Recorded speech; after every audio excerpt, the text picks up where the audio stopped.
year last year was. We helped change the future of our nation. And if it wasn't for UKIP and the rise of UKIP, primarily from 2012 onwards, there would never have been a referendum. In January 2013, we forced the then British Prime Minister, David Cameron, into offering a referendum that he never wanted to give. And if it wasn't for the pressure that UKIP applied in winning the European elections of 2014, garnering 4 million votes at the general election of 2015, and campaigning hard, delivering leaflets, writing letters to the press, holding street stalls, you were the manpower, you were the grassroots, you were the people that made our country great again. You were the people that secured Brexit and ensured that we can hand a country on to our children and our grandchildren that we can all be very proud of.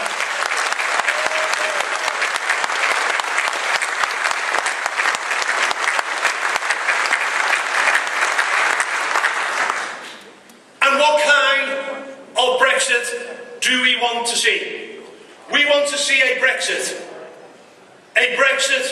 which is clean, which is swift, a Brexit outside of the single market, a Brexit where we can control our own borders, a Brexit where we don't have to pay a membership fee into the European Union, a Brexit where we can secure our own laws, make our own laws at Westminster, and indeed sign our own free trade deals. But we also want to see a swift Brexit. We want to see the government on the front foot. We want to see us applying the pressure on the European Union. And to do that, we in UKIP believe that we should repeal the 1972 European Communities Act.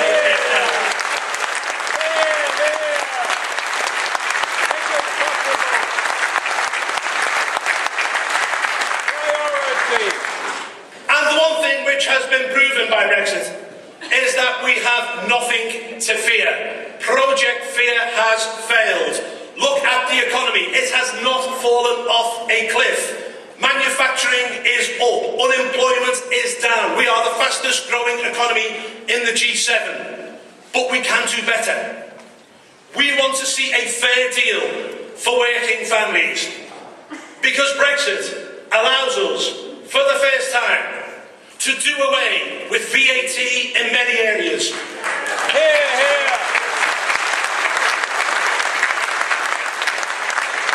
We as a party are committed to removing VAT from domestic energy bills so people in working class communities do not have to choose between heating and eating.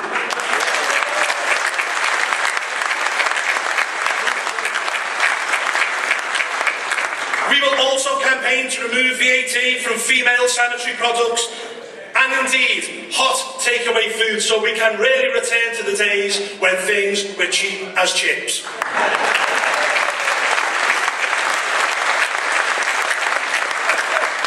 That was Patrick O'Flynn's joke, not mine. UKIP believes that everyone should pay their fair share. For too long, the rich have told poorer people how to live their lives and how and when to pay their taxes, without, in some cases, not paying their own way.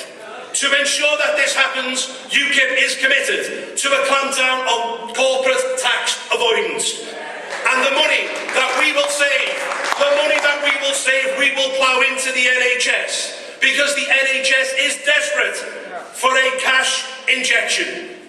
I could write next year's headlines about the NHS now. It's like Groundhog Day, isn't it? Next January and February, the NHS will be in crisis once again.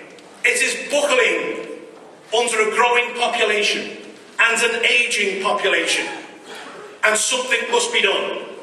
But I want to counter the Labour Party claims here. UKIP will keep the NHS free at the point of delivery and in public hands.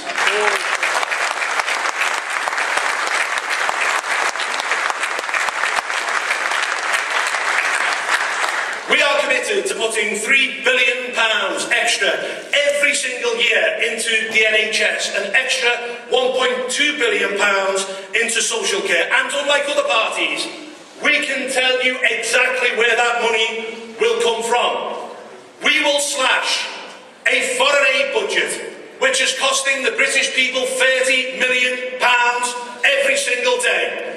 A foreign aid budget that is due to rise in this Parliament from £12 billion a year to £15 billion a year. This is a scandal. It cannot be right that whilst we're sending foreign aid abroad, 1 million people can't leave hospital because there have been cuts to residential care. Now, I do not have a heart of stone. I believe we should give foreign aid where it is needed, to countries where there is an Ebola crisis or a humanitarian crisis.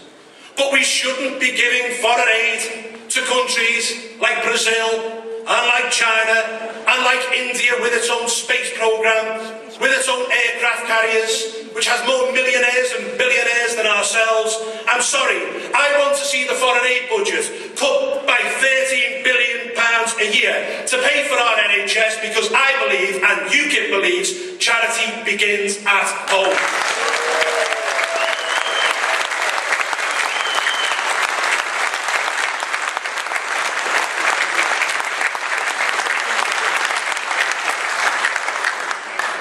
And talking of homes, there is a housing crisis in the UK that has to be addressed. Governments of both colours are to blame for this. During the Thatcher era, there was the policy of right to buy. I think it was a very good policy. I think it made a lot of sense.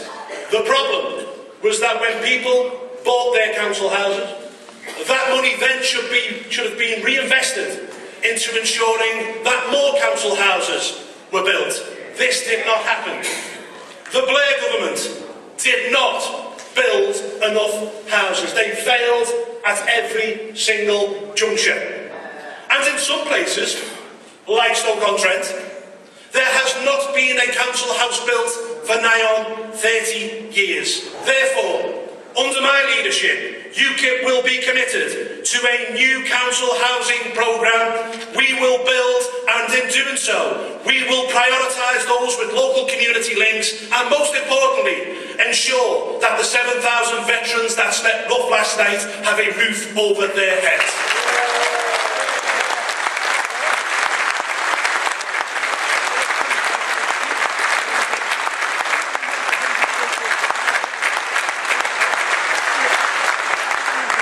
One of the reasons we have a housing shortage is that immigration is too high. Last year alone, a city the size of Newcastle came to this country net. 335,000 people. And I want you to remember, this happened on Theresa May's watch as Home Secretary. Unfettered, uncontrolled immigration has been bad for working class communities, because there has been a clear oversupply of labour. It has driven down wages. It has put working class people out of work. It's also bad for community cohesion, because communities are changing too fast. The people clearly gave their verdict on uncontrolled immigration on June the 23rd. They want to see immigration cut and controlled, and we in UKIP are only too happy to comply. We want to see an Australian points-based system whereby if you've got the skills that this country needs, yes, please come here and work, but we will never, ever allow people to take out of the pot without putting in first.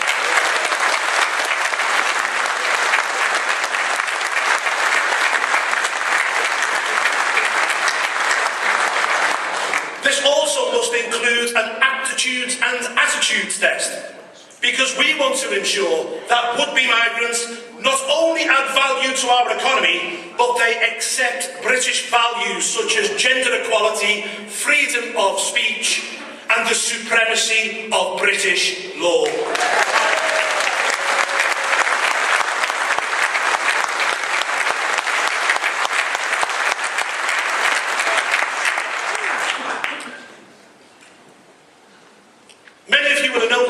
that I've had a bit of a difficult week.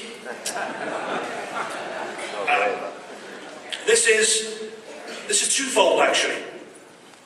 Firstly, I take the blame for the fact that I failed to check what was put up on my website in my name.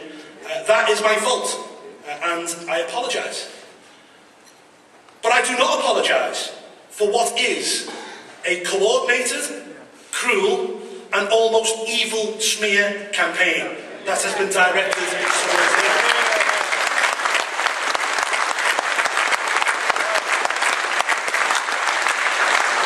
It is based on lies from sources who have not been named.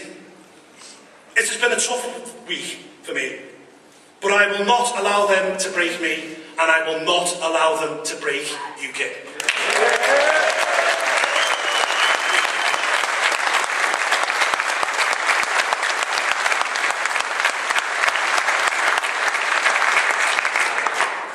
I was also asked by two journalists yesterday whether I still have the support of my party.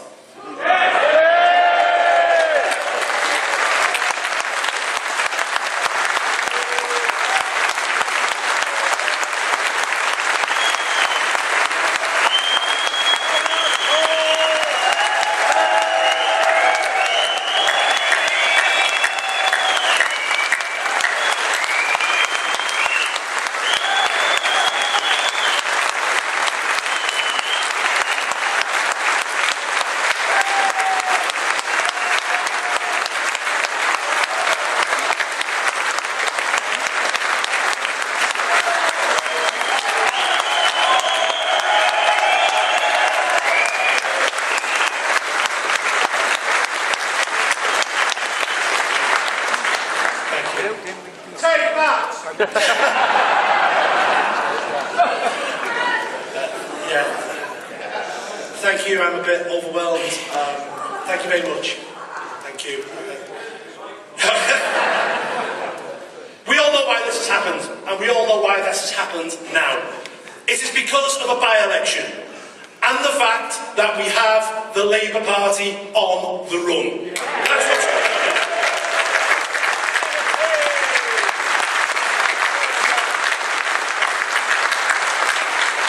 What of this Labour Party? It isn't the Labour Party of Keir Hardie or Ernie Bevan. No, it has been hijacked by a bunch of North London intellectuals who are more at home discussing the issues of the Islington dinner party. We have a Labour Party which is led by people who will not sing the national anthem, who say nice things about Hamas and the IRA, who want to give the Falklands back to Argentina, that sneer at our flag, that think Brexit was racist. They have nothing in common with the working class communities that Labour is supposed to represent.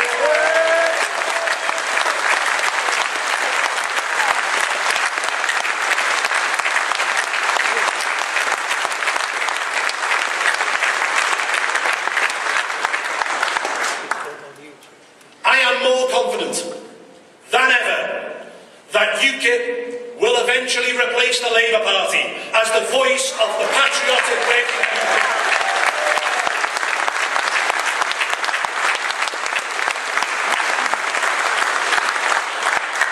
Starting next Thursday.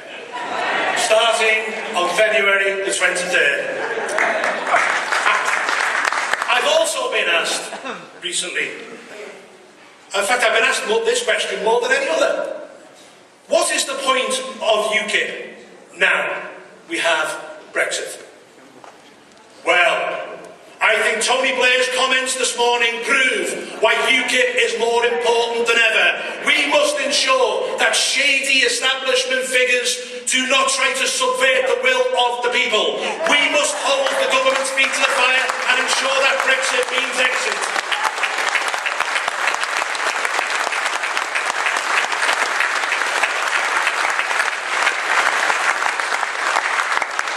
You see, the thing with Theresa May is that she's always been very good at talking the talk, but she's always failed when it comes to walking the walk. Whether that is tackling radical Islam or whether that is getting the immigration numbers down to the tens of thousands when she was Home Secretary. She failed time and time again. And that's why we have to be there. Because we have to be the government's backbone in these negotiations with the European Union. The government must know that if they buckle on the single market, we will be there. If they betray our fishermen, we will be there. If they try to wriggle out of abolishing freedom of movement, we will be there. And if you backslide on a membership fee, we will also be there. That is why an electorally strong and viable UKIP is more important now than ever before.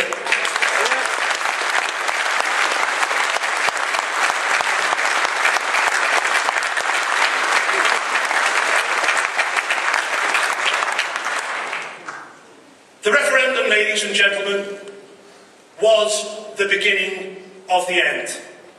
We, UKIP, members, my friends, my colleagues, brothers and sisters, we have got to see the job through. We want our country back and we're going to get it. I'll see you in Stoke.